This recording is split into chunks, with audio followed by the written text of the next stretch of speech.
Good morning. It's been good to share with you over the last 20 weeks or so, every Saturday. And now that church is getting back together in person very soon, we are doing that at Menstrie at the moment, and in Alloa, Moncrieff. We'll be doing that in a couple of weeks' time. We hope to meet back, God willing, on the 16th of August. We're hoping to taper back a bit some of the online resources because we can worship together, and also because there are still a few good online resources too out there of all sorts of dubious things there too to watch. We hope to film the sermon this Sunday from Menstrie. Also, I do think that the amount of online stuff does perhaps reduce the need in some people's minds to come back to church.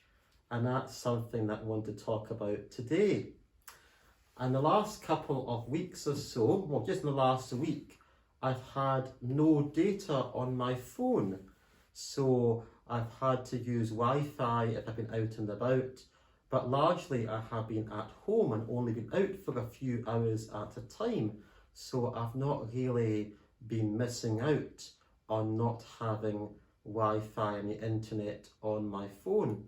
But you do feel a bit disconnected because you do wonder if anything important is coming in, and you do kind of wonder if you're missing out on anything.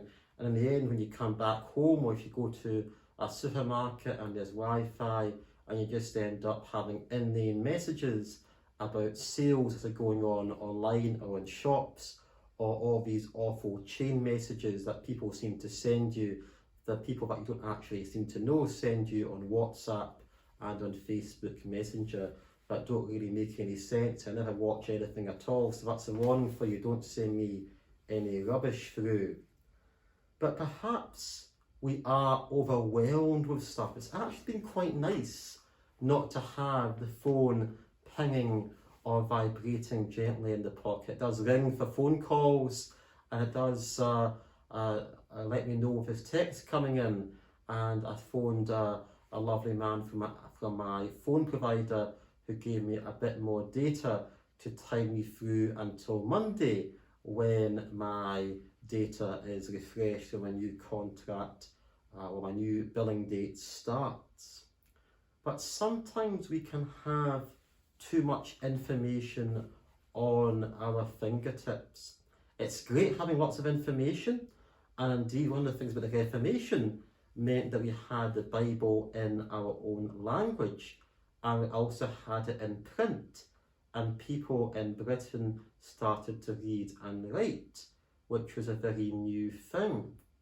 But sometimes we are overwhelmed with stuff. I have lots of emails which I will go through this afternoon, but most of them, almost all of them, are sales emails. And when I come back from nipping out for a little bit this afternoon, I'll just email happy, go through them all and put them to the bin. But sometimes the Christian faith, it can be like that. We can go through the motions of listening to things, or watching inspirational little videos, or seeing inspirational quotes. You often see these things on social media.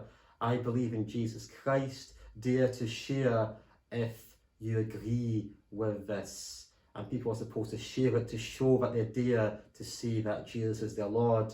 And then you look through the rest of their social media and you kind of think, do they actually mean that? Because there's no actual outpouring of any works from the faith that they proclaim. Sometimes we receive too much knowledge. In the book of 1 Samuel, we hear about Samuel's calling, and he had to listen very carefully to God calling him in the middle of the night. He first thought it was Eli, but it was actually God that was calling him.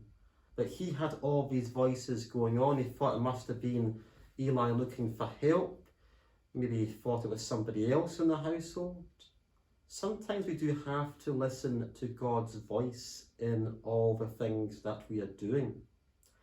Maybe we are listening to lots and lots of things online, Christian and otherwise, maybe spend a lot of time listening or watching things on TikTok or on Snapchat or other things that young people use allegedly. Maybe we need to think about what we do actually take in. Because as I said before, what we take in with our eyes and our ears eventually comes out our mouth. What we take in with our eyes and our ears basically affects our minds and what comes out our mouths. So I want us to wean ourselves off social media for a bit. I want us to think about coming back to church, whether it's Moncrieff or Menstrie. If you've got any questions about coming back, if you're fearful about coming back, do let me know. We can talk about the issues. If you're excited about coming back, do let me know too. Or indeed, if it's an issue about your own church, maybe you don't attend my churches, you're still very welcome to listen here. That's a question you can ask your minister or pastor about coming back to church, when that can be, what kind of things will be involved, and will it be different from before. Things for us to think about. Are we taking in too much information? Are we taking in the right information? Do we actually mean what we say when we share things in social media? Are the things that are coming into our ears and into our eyes influencing what comes out our mouth, for better or for worse? May God bless you all in this time of transition.